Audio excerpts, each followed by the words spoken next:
Just showing up.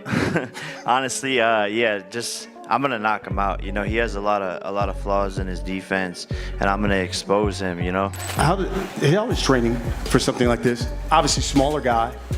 How was this in the training aspect, Jake? Yeah, there's a lot of punching down, practicing, hitting below my knees, and a lot of speed. He warming up. We're now. sparring. That's what we need.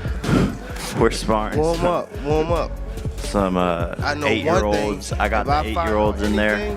If I find out anything, I'm gonna beat your ass and I'm gonna beat Jaden on Love ass. On my mama, I'm gonna beat both of y'all ass. On my mama.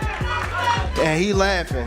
He laughing. Jake Paul and Gervonta Tank Davis just delivered a verbal slugfest that might outshine half the actual fights we've seen this year. It's like, I have beef. I'm not a traditional boxer. If someone has beef with me and they've shit about me and they've called, said things online and criticized my career, let's run it, bro. I'm old school. Like, I'm not a traditional boxer. I just want to fight people and them up. So at the end of the day, if he's gonna talk shit about my career, I don't care about weight, spectacle, WWE, whatever anyone wants to say, bro. The tension went far beyond trash talk.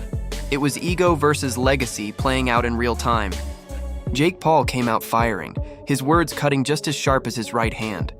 He took aim at Tank's persona, labeling him dull and even bringing up past controversies, clearly trying to win the mental war before a single punch is thrown. Anybody that ever rocked the mohawk is a fucking clown. We all know this. Anybody rocked the mohawk, name You them. want to see clowns? You want to see clowns? Gervonta, you're the fucking clown, buddy. You're the fucking clown, Gervonta. Any man who puts his hands on a woman is the clown.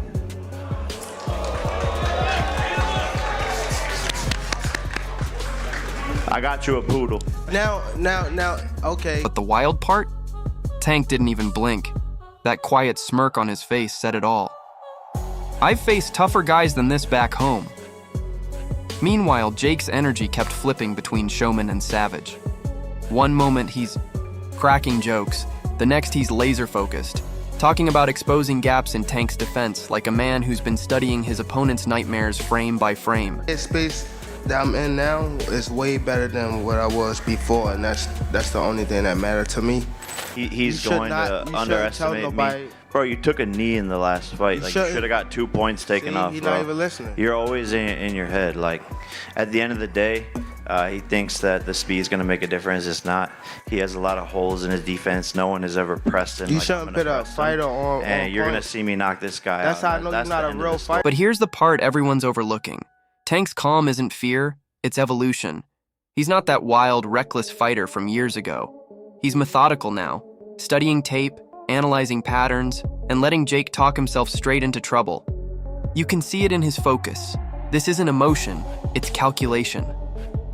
For Tank, this fight is pure science. Observe, time, strike. Jake might bring the YouTube muscles and size, but Tank's precision? That's the kind of timing that ends nights early. Crossed the line too close. He was like in his chest. He was in his chest, and that's why Tank was like backing off. And I seen that, I said, okay, it's glimpse of Tank still in there, you get what I'm saying? So when I seen him, cross that threshold, hey, back up off of me, because last fight he was too friendly with Roach. The fight will be contested over 10 3-minute rounds, and when Tank and Jake enter the squared circle to go to battle, they will be wearing 12-ounce gloves. This isn't influencer versus boxer. It's discipline versus delusion.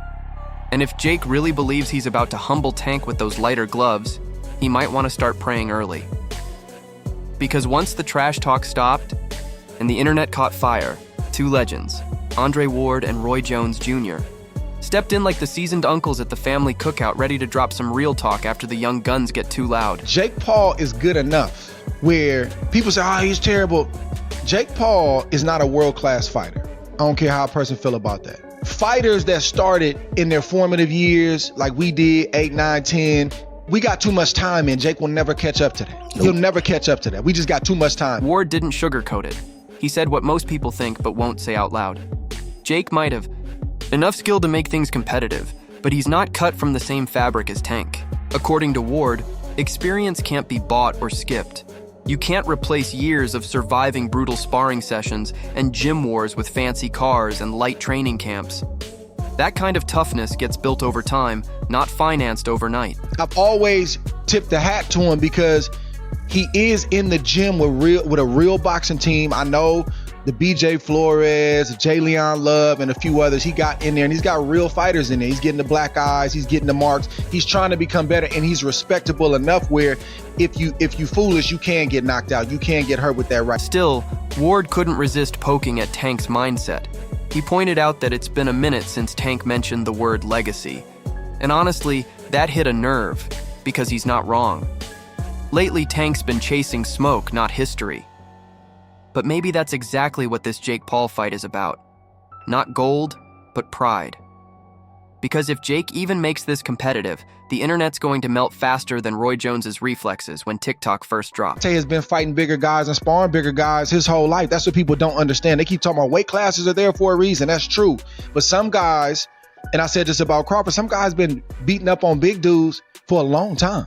They've been sparring light heavies and heavies for a long time. This ain't nothing new. Now it's different, right? In a real situation like Throw a subtle jab at Tank's mentality, saying he hasn't heard him mention legacy in quite some time. And honestly, that comment hit hard, because there's truth in it. These days, Tank seems more focused on smoke than on building history. But maybe this fight with Jake Paul is exactly the spark he needs. Not for titles, but for pride. Because if Jake even manages to make it competitive, social media is going to explode faster than Roy Jones's reaction time when TikTok first hit the scene.